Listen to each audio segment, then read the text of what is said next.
Well, hello everybody. How are you doing? This is S. Anthony Thomas. This is the S. Anthony Says podcast number 476. And yes, my voice still sounds like crap. But I'm going to continue with my schedule as always. Thank you for listening to last episode. And I'm just going to try to dive right into this because I think you can relate to this. Have you ever just been trying to accomplish something and the people around you or people near you just keep getting in the way of your progress? They keep slowing you down. They keep doing stupid things to get in the way. You see, I have a habit of nicknaming people, but I never actually say the nickname out loud.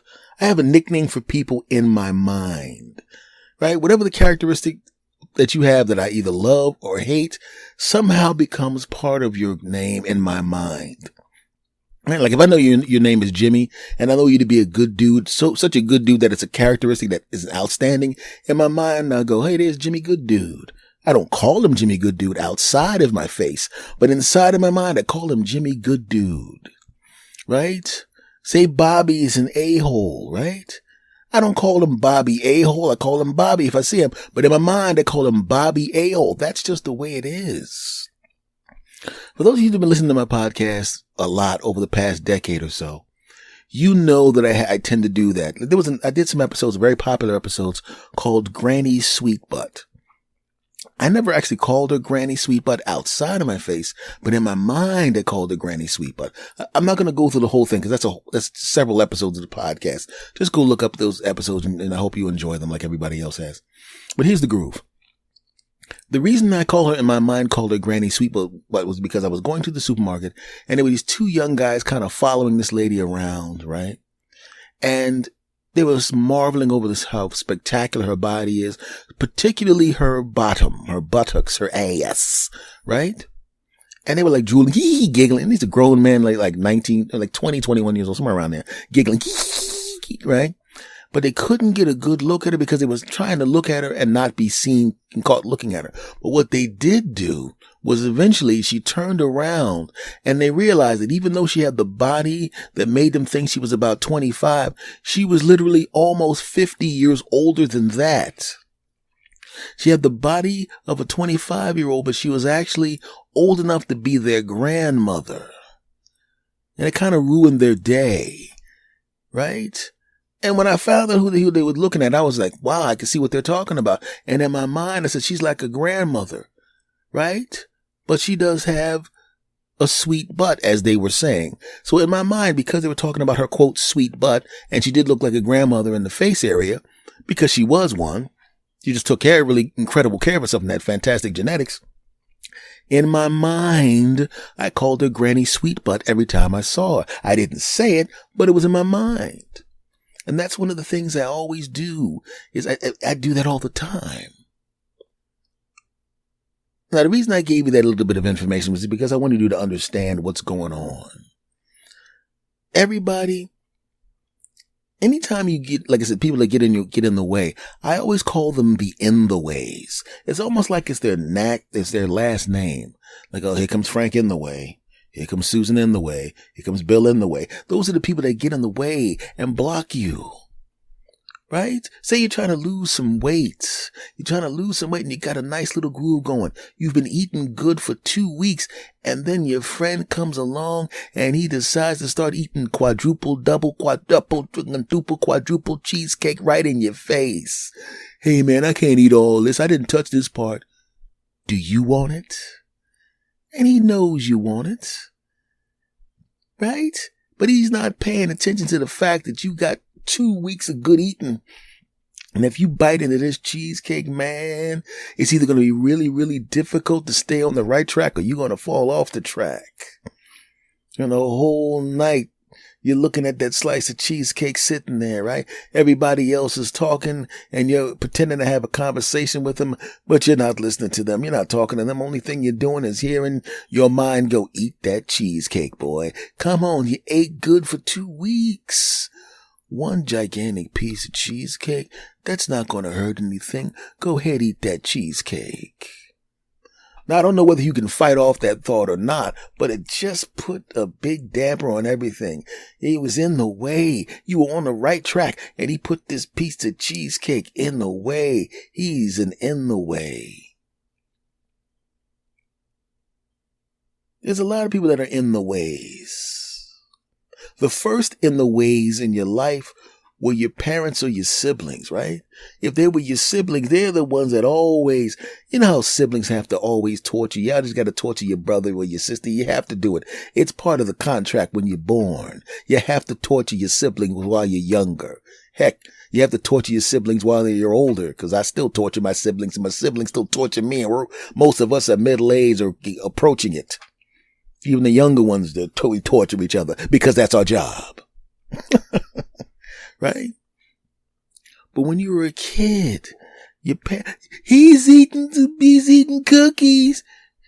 They wouldn't have known that you were eating cookies. There's a big cookie jar in there. They wouldn't have known you took a couple of cookies, but your stinking brother and sister told on you. They got in the way. And now all of a sudden you did get those 2 cookies, but now you have to think about the 10 cookies you don't get, because you don't get any cookies this weekend at all because of them. Oh, that's horrible. Right?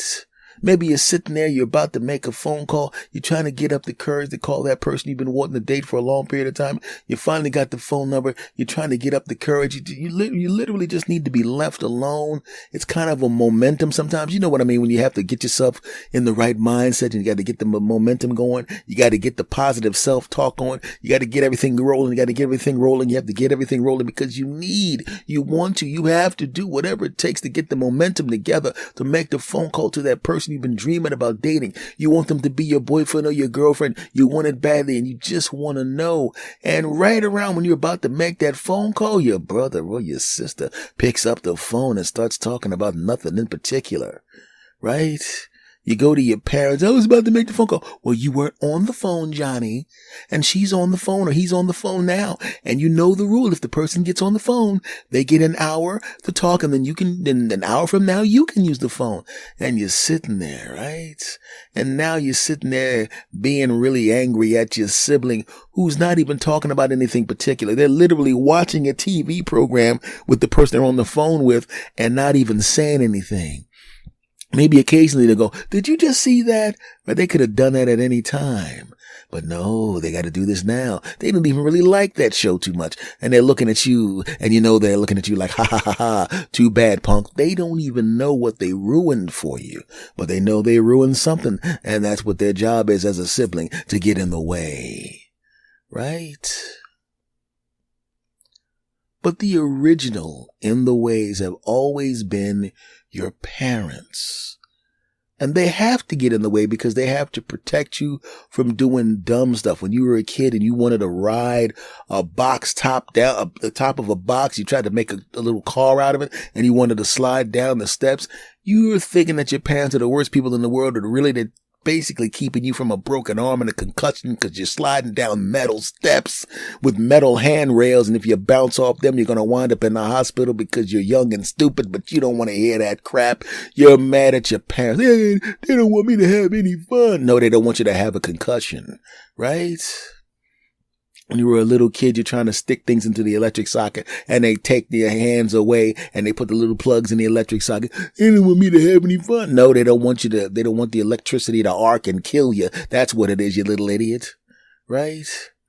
You see a kid in the basement, they got, right, and you think that you forgot to lock the thing, to lock the cabinet underneath the sink, and then, cause if somebody, a phone call or something, you ran out of the room, you walk back down and you see the kid has poured some ammonia into a cup, and they're now trying to take the top off the bleach, and then you down, bum, bum, bum, bum, bum, bum, bum. The music from Mission Impossible runs into your head, and you have to run over there and grab that thing, because if you know even a little bit of that bleach and ammonia get together, you're going to have to run out of the house and have hazmat people running in there, because that's a corrosive and disgusting and poisonous gas comes from that.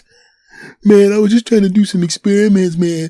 They didn't want me to have any fun. No, they don't want you to be on the floor putting you in an iron lung, you little dope. He's in the way, man. Right? I remember as an adult, I was dating a lady and we were having a great time. Right? And there was a guy that didn't even want my girlfriend at the time. He wasn't trying to get with her. He was happily married. But he was one of those guys that literally needed to put people down to make himself feel better. He wasn't even trying to get my girlfriend, but he saw an opportunity to try to put me down to make himself look better. Right? I overheard him talking to a mutual friend, and he was literally going out of his way to be extra nice to his wife. Not because he was trying to be nice with her, but because his wife told him how funny I was, and he thought he was funny. He wasn't. And he didn't like the fact that his wife thought that I was funny. So all of a sudden, I became public enemy number one temporarily. So every time he had an opportunity to try to make me look bad, he tried to make me look bad. Right? Well, S. Anthony didn't vacuum the floor? What kind of boyfriend is that? What? S. Anthony didn't wash your car? What kind of boyfriend is that? I just hadn't gotten an opportunity to. I literally was about to vacuum that floor, and I had made an appointment to have her car detailed, better than a hand wash. And he kept doing it and kept doing it and kept doing it until I had to confront the guy. What is your problem, man?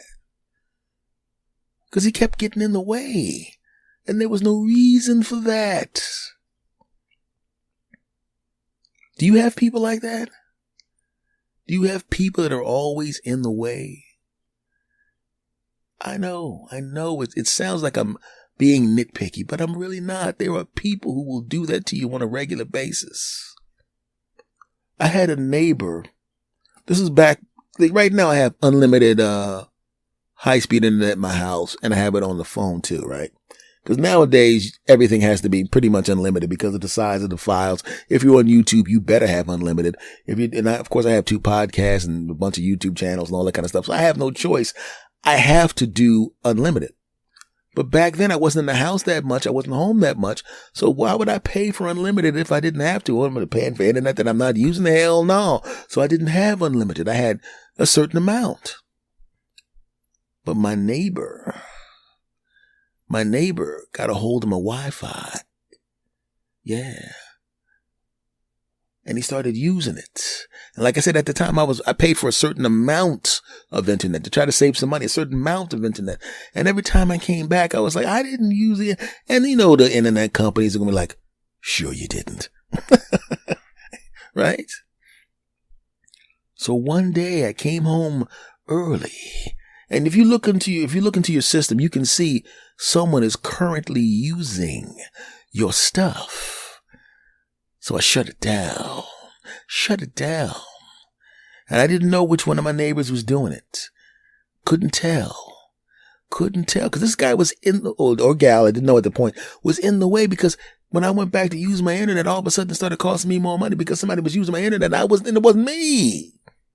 That rotten sassafras and Jehoshaphat. And I started thinking about it. Wait a minute. If this person is milking my Wi-Fi, then that means they don't have it. And that means I'll know who it is because they're either going to come and ask me some questions or they're going to have an attitude. So let's just see which one of my neighbors has an attitude. The lady to the right, she comes by. I meet her. She's her normal, pleasant self. Another neighbor comes by. Nothing changes. Another neighbor, nothing changes. And then there was this one last guy. We didn't really get along badly, but we didn't get along well. We kind of waved at each other, right? He was pleasant enough, but now all of a sudden, he's got an attitude problem. Ooh. Now, all of a sudden, instead of parking his car the way he normally would park his car, he parked it a little bit closer to my tree, which made it a little bit more difficult for me to get my car to the parking space. Right? When something would mistakenly be delivered to his house instead of my house, instead of calling me immediately, he would call me 2 or 3 days later. Oh, by the way, that thing you were waiting for that was time sensitive, here it is. Sorry about that, buddy. Ooh. And now I know. You know what I'm going to do now? I'm going to turn the Wi-Fi back on. I'm going to let it back open. I'm going to see if he's been constantly checking to see. I'm going to leave it on for 2 days, and I'm going to see if his behavior changes. I come back to the house. All of a sudden, he's parked the way he's normally parked. And when he sees me, he waves out the window. Hey, man, your mail came here by accident. Okay, let's confirm this by shutting his punk ass down one more time. Shut the Wi-Fi down for him. And all of a sudden he starts parking badly again. This time he's parked even closer. In fact, so close that the spot in front of my house is smaller than my car. I gotta park around back and walk a quarter of a block to get into my house. Ooh.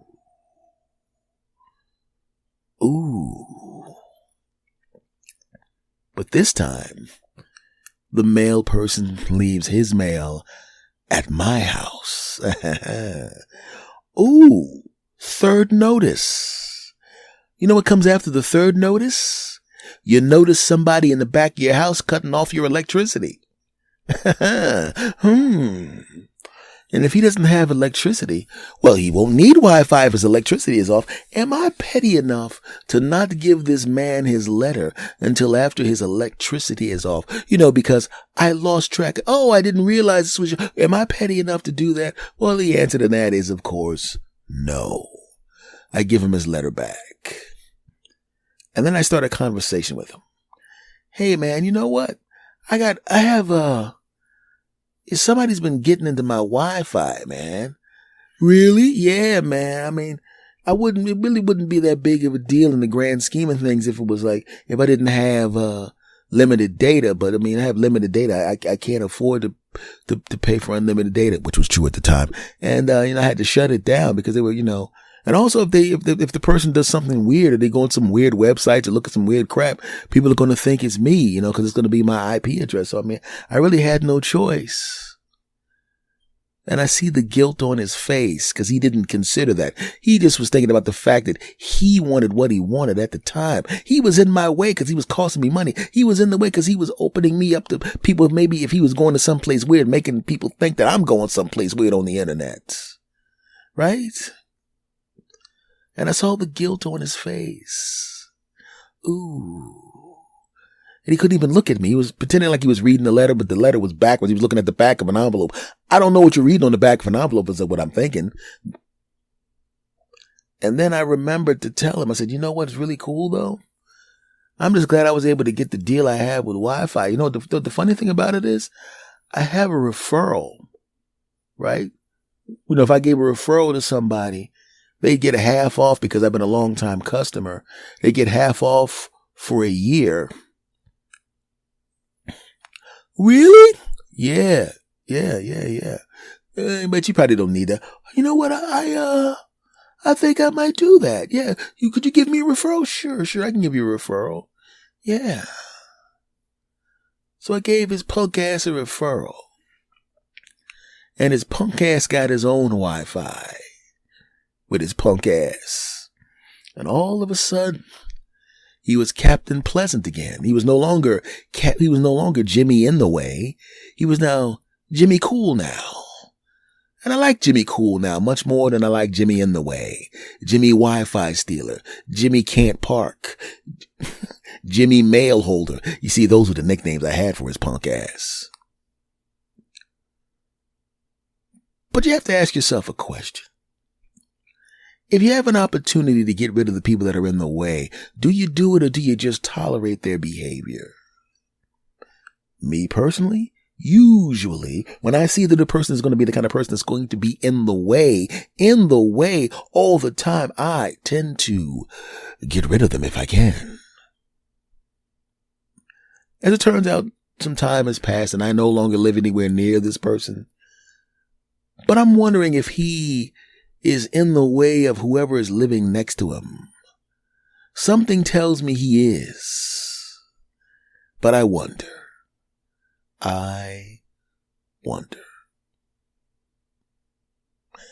Well, folks, this has been episode number 476 of S. Anthony Says, also known as the S. Anthony Says podcast. Thank you for listening. Don't be one of those people that becomes an in the way. Don't do it. Don't you do it, my friends. I don't think you'll do it. But I just want to say this, my friends. Thank you for listening. This podcast is everywhere. And as I said last week, it is now on YouTube Music, but it is also on Spotify. It is on iHeartRadio. It is on iTunes. It is on Amazon Music. It is on Audible. This thing is everywhere, my friends. So if you want to let a person that you love know to listen to this podcast, please do. If you have some friends that you think would like this, let them know about it. Because if you've been listening long enough to hear this, that means you love it. And that means that you love it. And if you love it, tell somebody else that you think will also love it. Okay? Much love to you, my friends, and I will see you again next week. S. Anthony out.